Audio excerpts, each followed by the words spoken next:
আজ বাংলাদেশ জামাতে ইসলামীর সর্বোচ্চ দায়িত্বে যিনি আছেন ডাক্তার শফিকুর রহমানের দিকে আপনি তাকান। 4টা দিন এই লোকটার সাথে আমি এক ঘরে ছিলাম, কাশিমপুর কারাগারে। এটা মানুষ বলা যায় না, আমার মনে এটা ফেরেশতা। তার যে ঈমান কোন পর্যায়ে আপনি তার সাথে না মিশলে বুঝবেন না। মনে করছেন জামাত ইসলাম, না, কিসের জামাত, সে জামাতের ঊর্ধ্বে। লোকটাকে আমি একদিন বলছি, স্যার আমি তো 3 বছর আছি, আমিও যোগাযোগ বিচ্ছিন্ন, ওইভাবে বলতে পারি না, আমারে দেয় না।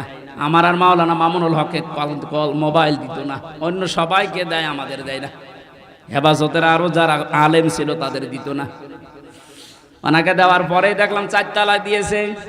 দেখা করতে যেয়ে বললাম, স্যার এখানে একটা উপায় আছে, আপনি যদি অনুমতি দেন তাহলে আপনাকে এই কারারক্ষীদের মাধ্যমে একটা কায়দা করে মোবাইল এনে দিই, ছোট মোবাইল, আপনি কথা বলতে পারবেন চুরি করে।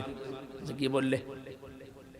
কার সাথে কথা বলবো, অথচ তার ছেলেটাও পাশের জেলে আছে, তার ছেলেও ডাক্তার, পাশের এক বিল্ডিং পরে তার ছেলে জেল খাটতেছে। কি হিন্দাল সার্কিয়া, কি শয়তানি নাম, উল্টোপাল্টা নাম দিয়ে মামলা। তার স্ত্রী অসুস্থ হয়ে পড়ে আছে, সে যে একটু খবর নেওয়ার জন্যে, না কার সাথে কথা বলবো, আমারে বলছে, হামজা আমি সবাইকে, আমার দল সহ সবাইকে আমি আল্লাহর কাছে দিয়ে এসেছি। এই কঠিন মুহূর্তে এই কথা মুখ দিয়ে বের হওয়া, আপনি মনে করছেন এ আর কি? আপনি জায়গা মতো জানতো আপনার মুখ দিয়ে কথা বের হয় কিনা?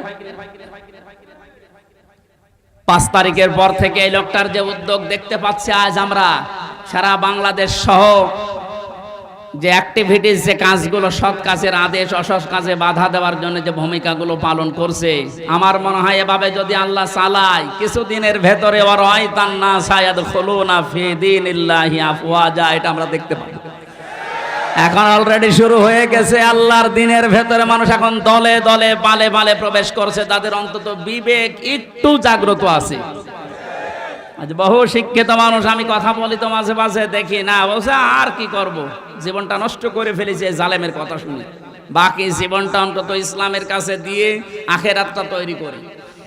যেহেতু কোরআনে কারিমের ঘোষণা এইটা, হে নবী যখন আসবে আল্লাহর সাহায্য, তখন আপনি বিজয় দেখতে পাবেন, আর বিজয় আসবে, দলে দলে মানুষ ইসলামে প্রবেশ করবে। এটা এখন দেখতে বাকি আছে, শুরু হয়ে গেছে অলরেডি। 20% মানুষ এই দেশে দিন কায়েম হোক এটা চাইতো, কিন্তু এই 5 তারিখের পর থেকে আজকে 19 তারিখ, মাত্র এই কয়দিনে জরিপ পেলাম, অলরেডি 35% মানুষ এই দেশে এখন চাচ্ছে যে দিন এই দেশে কায়েম হোক।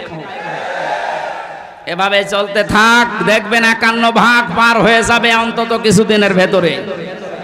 আর 51% হয়ে গেলে দেশে ইসলাম কায়েম করা কোনো দাদা ঠেকাতে পারবে না। আমরা ওইটা দেখার আশায় আছি। কথা বলেন। নবীজির কর্মসূচি, আমি এক একটা শব্দের ভেতরে লক্ষ লক্ষ কথা, আমি এত ব্যাখ্যা করতে গেলে এই যে গলা বসে যাচ্ছে, মাইকটা আমার মন মতো হয়নি। 2 নম্বর প্রচন্ড গরম, তো ভেতরে ঘেমে ঘাম গায়ে বসে যাচ্ছে, এই জন্য গলা বসে যাচ্ছে। বোঝা নামিয়ে দেবে, এটা নবীদের কর্মসূচির ভেতরে ছিল, বোঝা নামিয়ে দেয়নি আল্লাহ। এরপরে ছিল বন্দিত্ব অপসারণ করা, বন্দিত্ব অপসারণও চলছে আজ। আমার যা বিশ্বাস, এই দেশে যারা স্বাধীনতা চায়, যারা এই দেশে মানুষের মত প্রকাশের স্বাধীনতা একেবারে সব জায়গায় দিতে চায়, যে সবাই সবার মন মতো চলবা, একটা মানুষও যদি এই দেশে জন্মগ্রহণ করে, সে এই দেশের বৈধ নাগরিক। জামাতে ইসলামী বাংলাদেশের কেন্দ্রীয় আমির যিনি ডাক্তার শফিকুর রহমান ঘোষণা অলরেডি দিয়ে দিয়েছে, এই দেশে আমরা সবাই এক পরিবার। সুতরাং জালেম যারা বাইরে চলে গেছে, জালেমরা যেন কিয়ামতের আগে আর না আসে। বলেন, সবাই যেহেতু আমরা এক পরিবার, একটা পরিবার যেভাবে থাকে, আমরা এদেশে এখন ওইভাবে থাকতে চাই। রাষ্ট্র সংস্কার অলরেডি চলছে, বন্দিত্ব যারা ছিল এখন তাদেরকে মুক্ত করার এই সংস্কারও চলছে। বিনা কারণে যারা বিনা বিচারে আটক অবস্থায় ছিল, আল্লাহ যেন এটাও তাড়াতাড়ি খুব দ্রুত করে দেন, বলেন আমিন। নবীদের এখান থেকে আমরা যারা উম্মত, তাদের 4টা কাজ এই মুহূর্ত থেকে শুরু করা লাগবে।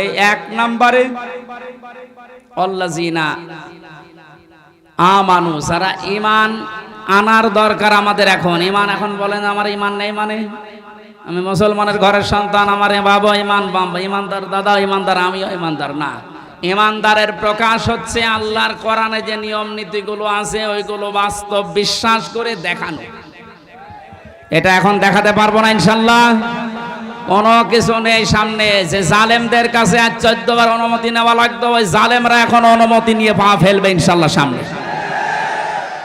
গতকালকে গিয়েছিলাম ফরিদপুরে, মাসখানেক আগেও ছিল আমার মাহফিল ওই গ্রামে, অথচ জালেমদের 14 জায়গায় অনুমতি নিয়ে আমার উঠতে দেয়নি, বলে না ওনারা বাদ দিয়ে। অথচ গতকালকে যাওয়ার পরে সভাপতি আমারে বলছে, হুজুর যে জালেমগুলো বাধা দিয়েছিল ওরা এখন বলছে হুজুরকে এবারে এনে দিন। দিন পাল্টে অলরেডি গেছে, এদিন বদল যখন শুরু হয়েছে, সংস্কার চলছে। যেখানে যেখানে জুলুম অত্যাচার, ছাত্র ভাইরা যারা আছে ঐক্যবদ্ধ হয়ে এই জুলুমের অবসান ঘটানোই লাগবে ইনশাআল্লাহ। বহু ব্রিজ এই দেশে আছে যেখানে ফেরেশতারা মনে হয় টোল নিত। আমার কুষ্টিয়ার এই যে মেহেদি রমি ব্রিজের যে টোল, এক শয়তান নাকি আদায় করতো, 5 তারিখে স্বাধীন হওয়ার পরে বিকালে ওটা উড়িয়ে দিয়েছে, এখন সবাই খুশি। এরকম বহু জায়গায় অবৈধভাবে যারা টোল তুলতো, এই টোল গুলো যারা সব ভেঙ্গে গড়িয়ে মাটির সাথে মিশিয়ে দেওয়া।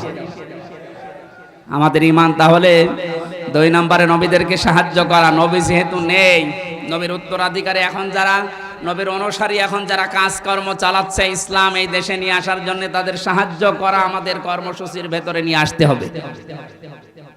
আমি এটা বানিয়ে বলছি, সূরা আরাফের 157 নম্বর আয়াত আপনি বাড়ি যেয়ে তাফসীর আকারে পড়েন, এইটা পাবেন। 3 নম্বরে তাদের সাহাচর্যে যাওয়া লাগবে।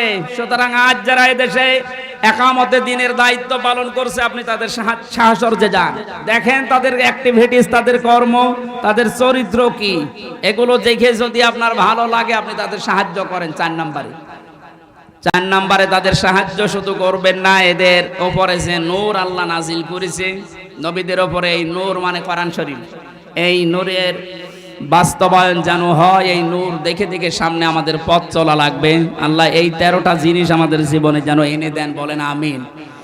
আমি আমার এই ছোট্ট ইমান থেকে এবং ছোট্ট জীবন থেকে যেটা দেখলাম, বাংলাদেশে যারা একামতে দিনের দায়িত্ব পালন করছে এবং সামনে করবে, আমি গ্যারান্টি দিতে পারি এ মানুষগুলোর ভেতরে যদি 4 আনা দুর্নীতি কোনোদিন পান, তাহলে আপনি সঙ্গে সঙ্গে আস্তাগফিরুল্লাহ বলে মুখ ফিরিয়ে চলে আসবেন।